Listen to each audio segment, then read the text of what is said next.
Болгон өрчүндө окуялар 11 каналында, алар туурасында кыскача.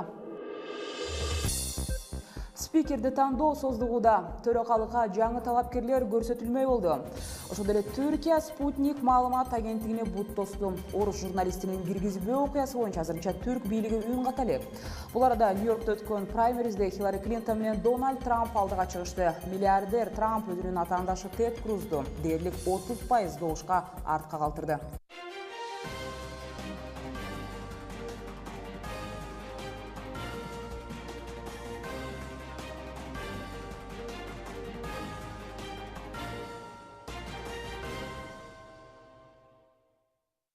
Аты жөнүм Айгерим Жаныкул, кутман кечиңиз менен оолу төраганы шайлоо маселеси тууралуу. Жогорку кеңеш спикер шайлоо маселесине киришкени менен бүгүн төраганы шайлай алган жок. Жашыруун добуш берүү жыйынтыгында Исаевка 51, Төрөбаевка дагы 51 добуш тийди. Добуш берүүгө 119 депутат катышты, 3 бюллетень жараксыз болуп калды. 14 депутат текөнөтен каршы добуш берди. Эсеп комиссиясынын билдиргендей, эми жаңы талапкер тандалып, жаңы шайлоо өтөт. Спикерлик кызматка 2 талапкер көрсөтүлгөн. Алар Кыргызстан фракциясынын лидери Канатбек Исаев жана Өнүгүү прогресс фракциясынан Бакыт Төрөбаев. Талапкерлер депутаттардын 61 добушунан кем эмес колдоого ээ болсо, ошол шайланары буга чейин айтылган.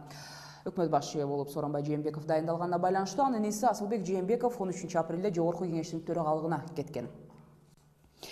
Кабарларды улантабыз. Казак президенти Нурсултан Назарбаевдин туугандары болобуз дешип, кыргыз фермерлерден акча талап кылгандардын териштирүүнү Айыл чарба жана мелиорация министрлиги элчиликтен өтүндү. Маалыматтарга караганда, буга чейин Евразиялык экономикалык биримдикке кирген Казакстан менен Россиянын базарлары ачылып, өндүрүлгөн продукцияларды кымбат баада сатса болор айтылган. Учурда тескери болуп, Алматыдагы Алтын Ордо базарынын ээлери картошканын ар бир килограммынан акча алмай кыргыз фермерлерин базарга киргизбей жатат. Ошондой эле картошканын баасы 5 сомдон болуп, кыргыз фермерлери чоң жоготууга учурап жатышканын министрликтен белгилешет. Албетте Түркия бийлиги Орусиянын Спутник маалымат агенттигинин түрк филиалынын башкы редактору Турал Керимовду өлкөсүнө кирүүгө тыюу салды. Түркия бийликтери орус журналисттерин киргизбөө окуясы боюнча азырынча эч кандай комментарий бере элек.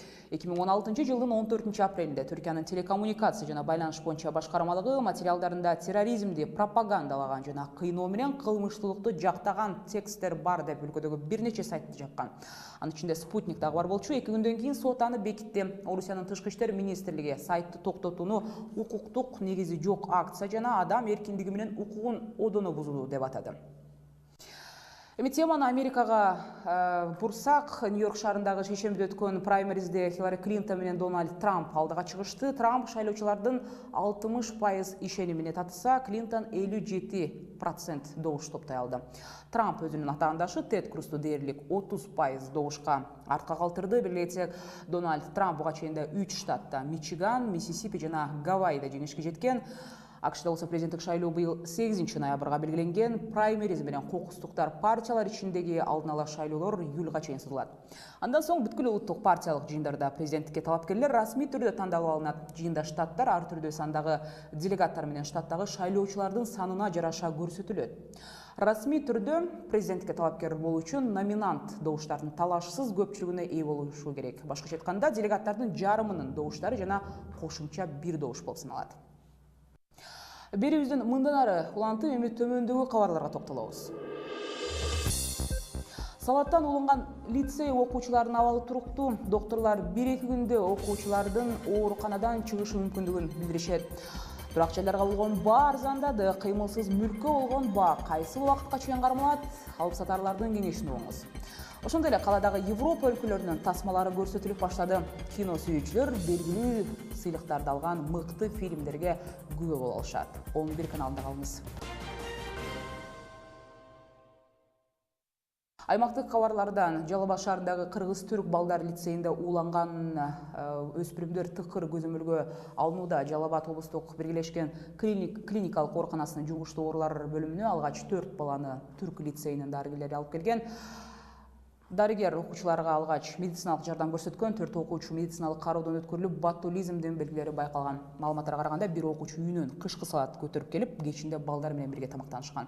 Учурда ооруканадагы 10 баланын тең абалы жакшы болгону айтылып жатат. 1-2 күндө окуучулардын ооруканадан чыгаары белгилүү болду. Башка жаңылыктардан Борбор-Каладагы турак үйлөрдүн баасы төмөндөдү. Мындай тенденция жайга чейин кармаларын эксперттер белгилеп жатышат. Бирок элитка деп аталган үйлөрдүн наркы анча төмөндөбөй турат. Бишкектеги үйлөргө болгон баа тууралуу кийинки материалды уккан соң, алып сатуу менен алектенген адистердин өзүлөрүнүн кыймылсыз мүлк базарындагы баалар тууралуу сүйлөшмөкчүбүз. Азат менен Ажара мындан бир ай мурун эле баш кошкон жубайлардан үй бүлө очогун тутантаары менен эле жаш жубайлар алдында эми кайда барып жашайбыз деген маселе пайда болгон. Может быть, мы зарабатываем, хорошо, да, для нашего времени, может быть. Но учурда жакшы акча тапканыбыз менен бир жылда батирдин акчасын төлөп кутулуу мүмкүн эмес. Жеп ичпей чогултсак гана ипотекадан кутулсак болот экен. все равно за год это совсем нереально. Азат менен Ажара кантип үйлүү болобуз деп кичиликтөө салып, алардын ушул таптагы эмгек акыларын эске алганда, ичпей жебей топтосо 5 жылдан кийин үйгө жетиши мүмкүн экендигин жыйынтыкка келген. Было бы хорошо, если государство разработало бы такую программу для молодых семей именно с выгодными ипотечными условиями. Жаш үй бүлөлөргө ылайыктуу ипотекалык шарттарды түзсө жакшы болмок. Интернет аркылуу дагы жаш үй бүлөлөргө ыңгайлуу шарттарды таба алган жокпуз. Есть ипотечный калькулятор, да, называется. Посчитали, и выходит сумма достаточно очень большая. Абил Бишкекте иш алып барган куруу компаниялардын биринде сатуу бөлүмүндө иш алып барат. Айтымында, учурда кризистен улап турак жайлар баасы түшүп кеткен. Бирок бул нерсе сатарга анча деле таасирин тийгизбеген. Албетте, мурунку жылга салыштырмалуу быйылкы клиенттерибиз бир аз кыйла азыраак. Неге дегенде, албетте быйылкы жылкы баалары ошол эле бойдон кармалууда былтыркыдай эле. Тилекке каршы азыр албетте бир аз кризис болгондуктан, ошого карабастан эле элдердин бар талабы көп. Бизде Кудайга шүгүр сатуулар көп эле. Алмашуу менен деле, батирлерге алмашуу менен, ошондой эле автомашиналар менен. Кудайга шүгүр быйылкы жылда эле былтыркыдай эле. Бир аз болсо дагы азыраак. Бунун баардыгы белгилүү эле. Экономикалык кризис, кыргыз мигранттарынан түшкөн каражаттарынын көлөмүнүн азайышы, мунун баары батирлердин арзандашына себеп болгон. Адилдин айтымында, батирлер баасы 20%га түшкөн. Жана учурда үй алам дегендерге жакшы мүмкүнчүлүктөр түзүлүп жатат. Көйгөндүгү албетте бар. Мисалы, акыркы сандарды айта кетсем, кечээ мурда күнү, бир күнүнө мурдагыларга караганда күнүнө болжол менен эгерде 20 чаллар болсо, акыркы күндөрү бир 60 чалларда болот. Ошондой эме жолугушуулар да ошондой эле болуп атат. 30-20га чакыныраак болот. Исмат Ибрагимов, Александр Ногов, 11 каналы.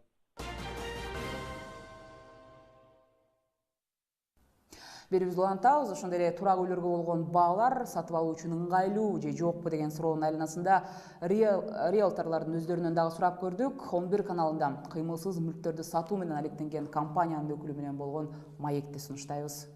Эсен, сизге чоң рахмат, бизге убакыт бөлүп, биздин суроолорго жооп бергенге. Биздин биринчи сурообуз, айтып берсеңиз, азыркы учурда үйлөрдүн баасы, мындай жаңы үйлөрдүн баасы түшүп атат. Бул эмне себептен болуп жатат? Буга бир нече себеп бар. Биринчи себеп бул экономикалык кризис. Мисалы 3-4 жыл мурун адамдарда, биздин жашоочуларда акча болсо, азыр акча жок. Ошондуктан көп строительный компаниялар үйлөрдү куруп баштады. Предложение көп, бирок спрос аз. Ошо спросту алыш үчүн ар бир строительный компания өзүнчө бир конкуренцияны мисалы жеңиш үчүн башкаларды бааларын ылдый түшүргөнгө аракет кылышып атат да. Экинчи себептен бул биз мисалы 30-40% алуучулардын көбү Россиядан келишчи. Азыр Россияда да бир аз кыйынчылыктар болгон үчүн бул акчалар түгөп калды. Ошон үчүн строительный компаниялар, курулуш компаниялары, алар бааларды ылдый кылып, мындай башка сегмент адамдарды өзүнө тартканга аракет кылышып атат.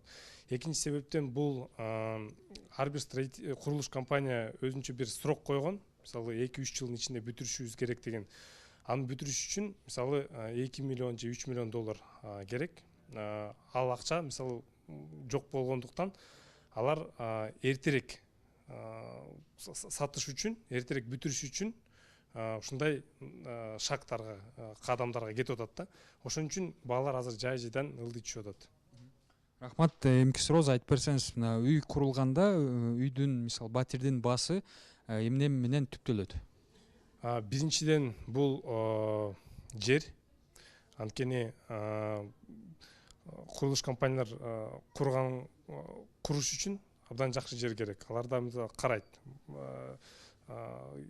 кай жерде жакшылап сатылат деген нерсе да. Бул биринчи. Экинчиси бул курулуш материалдары. Мисалы биз курулуш материалдары Кыргызстандан гана эмес, башка мамлекеттерден да алып келебиз. Ошол да эң основной неме бул расходдор, бул именно курулуш материалдары кетет. Үчүнчүдөн бул офисте кармоо, сотрудниктерге мисалы төлөө, бул үчүнчү смета боюнча үчүнчүдө эң чоң расходдор. Түшүнүктүү, рахмат. Айтып берсеңиз, азыркы учурда шаарда көптөгөн курулуш компаниялар үйлөрдү куруп атат. Кээде ал мындай туура эмес жерде курулгандай көрүнөт да. Анткени анын жанында мектептер жок, мисалы, больница жок, инфраструктура жок. Ушул туура көрүнүшпү жана буну кантип өзгөртсө болот? Биринчиден бизде проверяющий органдар деп коет. Алар курардын алдында бүт документтердин баарын алыш керек. Ошо документ алган, бул демек бул территорияда курганга болот деген неме бар да. Бирок мисалы биздин компания бир нерсени курардын алдында биз дайым анализ кылабыз. Мисалы бир территорияны алсак, ал жерде медицинский центрлер жок, же образовательный центрлер жок, же мисалы магазиндер жок. То есть биз ошол анализдеп, биз өзүбүздүн комплексибизде, зданиябизде ошондой нерселерди кылганга аракет кылабыз. Анткени ошол жерде жайгашкан адамдарга мисалы жакшыраак болсун деп. Ушул жерде мисалы бир жерге куруш үчүн көптөгөн факторлор бар. Ошо эң чоң факторлор менин оюмча бул анализден кийин, анан мамлекет менен лицензия алгандан кийин уже чечилет да. Түшүнүктүү, рахмат. Акыркы сурообуз. Айтып берсеңиз, мына мисалы үй курулуп бүткөндөн кийин үйдү сатып алган адам бир кандайдыр себептер аркылуу ошол үйгө мындай жактырбаса, ошол курулуш компания аны менен кандай мамиле кылса болот? Ар бир клиентке өзүнчө индивидуальный подход бар. Ар бир клиент менен сүйлөшүп атканда ошол башында мындай стандартный договорлор, бирок кээ бир клиенттер өзүнчө требованиялар бар. Ошолор менен сүйлөшүп, алар менен мындай проблема чыгып калса, мамилени чечебиз. Ал мамилени биз алар менен чече албасак, то уже сот менен чечебиз да. Менимче айрыкча үй сатып алууну көздөп жаткандар үчүн жогоруда берилген маалыматтар пайдалуу болсо керек. 11 каналында баасы түшүп жаткан турак үйлөр тууралуу риэлтордук компаниялардан маалымат алдык. Эми кино жумалык тууралуу азын оолак кайта кетели. Бишкектеги Ала Тоо кинотеатрында европалык тасмалар көрсөтүлө баштады. Германия, Венгрия, Италия, Кипр, Болгария, Австриянын мыкты фильмдери кыргызстандык көрүүчүлөргө тартууланууда. Фестивалдын алкагында белдүү сыйлыктарды алган кинолор да көрсөтүлөт. Мындай иш-чара Европа бейимдиги тарабынан уюштурулуп жатыптыр. Бүгүнкү берүүдө мына ушундай кабарлар менен бөлүштүк. Биз болсо окуяларга көз салып уланта беребиз. Эфир аркылуу учурашканча саламатта калыңыздар.